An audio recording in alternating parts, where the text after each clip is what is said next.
2017 Volkswagen Golf GTI with a DSG. The only fake manual I ever loved. Oh, sweet, my Uber is here. Fake engine sounds. Bend over and smile. We're Volkswagen. You're a dumb customer. We're Volkswagen. We don't respect you enough to make adjustable baffles. Here's a speaker. And here you go. Here's a 64 kilobytes per second mono MP3 file of a better engine revving. We're Volkswagen. We hate you. We hate you. And we think you're a moron. Once we find a legal way to make the air vent spray you with Hollister store scent, we're doing it. And PA dubbers will love it. Loiter in a Sheetz parking lot. Shave your nutsack with your mom's leg razor. We're Volkswagen. Bite a pillow. It's called a sound decor with a K. It's a speaker, and it's back there by the firewall. But there's wires running to it. So cut them. Cut every sound decor out of a Volkswagen. Hear the engine for whatever sound it makes. The problem started with these engine speakers because customers wanted it both ways. They want a quiet car for I-95 and the Vine Street Expressway, and then they want a meaty car for the Schuylkill Expressway at midnight. But adjustable baffles in the exhaust, that's expensive. Chinese-made speakers? Not. You know, we're in a weird position now in 2017 where surprisingly, doing things electronically is cheaper than doing things mechanically. Anyway, this is a 2017 Volkswagen GTI Sport. A car that drops suburban panties like Michael Bolton. It's comfortable. Like the sudden, inexplicable love for dad bods by women across the country in the last 5 years, the GTI has taken on this surprising popularity in its more recent generations, with this car-sharing crossover appeal with the Wheatgrass Smoothie Stephanies and Wing Street Wesleys of the world. It's like this weird Venn diagram in the statistics class from hell. This is the 7th generation Golf GTI. Mark 7. And the official Volkswagen website pumps this up as a powerhouse of a hatch that is more than just a four-wheeled machine. It's a modern marvel. Car and Driver ranked this among the 10 best cars of 2017, stating that the Golf GTI has no significant flaws, and that while some may find its boxy styling too bland, no one calls it ugly. You've never heard of something this plain getting its lollipop licked so hard. It's the chicken Alfredo of automobiles. Now, official specifications state that the GTI gets 210 horsepower and 258 pound-feet of torque and miles per gallon around 32 highway and 24 city. But the owner, Jimmy, has the upgrade with the 10 extra horsepower a performance pack motor.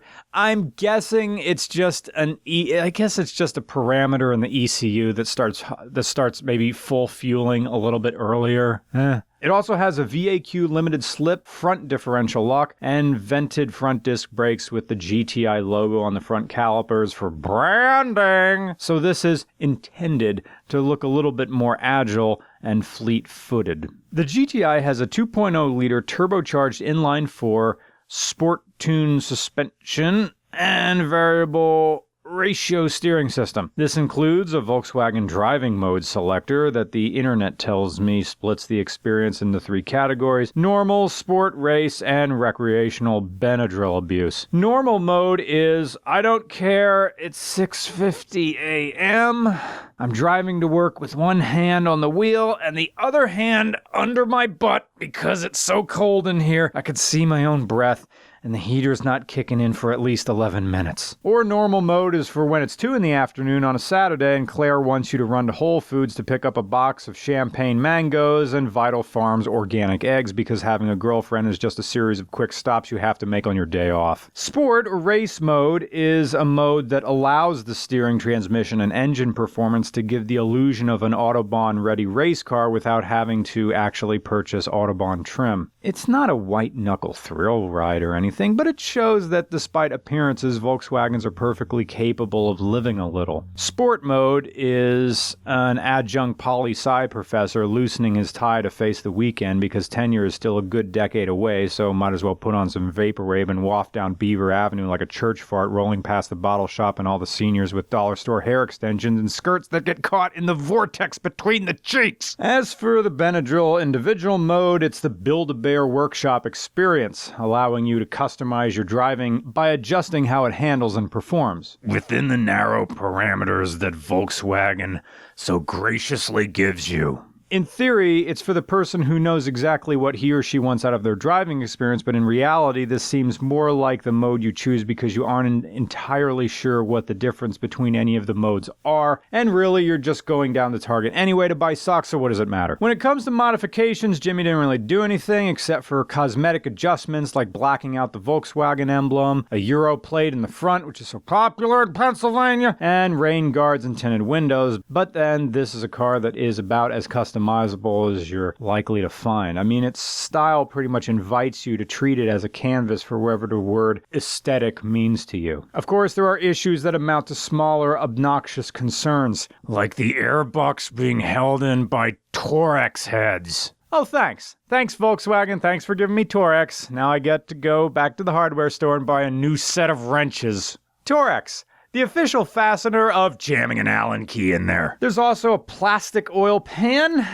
Oh, let's take this off-road. That makes every single dirt driveway, gravel parking lot, gravel parking lot, a nightmare of anxiety. At least the fuel and oil filters are in relatively intuitive places, so it doesn't create this big hassle if you're the type of person who likes to tinker on those. The bolsters are tight on the seats, but not quite as tight as the Recaros that appear in Fords, so they're not quite as annoying, but hey, the driver's side gets a glove box-like drawer under the seat, so that's something. And the perpetual, slightly faded new car smell is nice. Sort of like rolled oats. But the GTI has some really sensitive brakes. I'm talking like a hot girl posting on R roast me. It's also got overly responsive handling, and by that I really mean steering.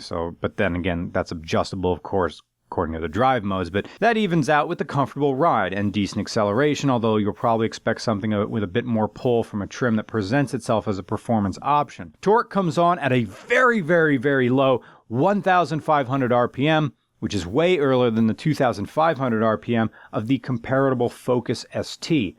But now we get to compare this to a Focus ST. Is it better? They're two very different approaches to the hot hatch problem. The Focus ST makes more power, and it's cheaper to tune, but the interior is cheaper. Which do you think you'll be dailying more? Oh, they're both not bad for cross-country trips. They're quite nice. But the Volkswagen is nicer on the inside. The Focus ST's sound symposer can be blocked off, and the GTI's sound decor can be snipped. So we can eliminate that type of brand experience.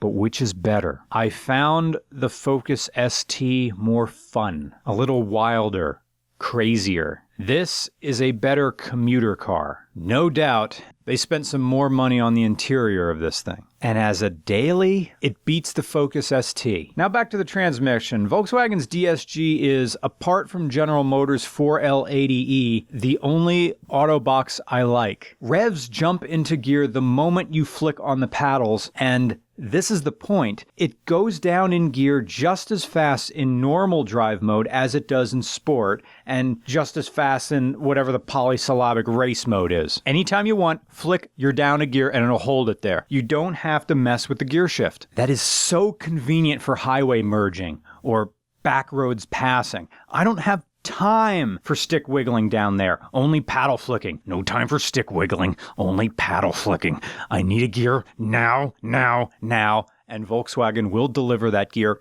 now. In normal drive mode, the sound decor doesn't turn on. That speaker I was ranting about. In normal drive mode, no matter how much you rev it or how much you flick those paddles, that stupid speaker won't turn on. It only comes on in sport mode. Hey, If manual isn't your thing, if you're still learning manual transmission, but you really want a fun driver's car and you want an automatic that will deliver, this works, man. Hey, it's no shame. Learning stick shift, learning a manual transmission is a skill. And this DSG is fine.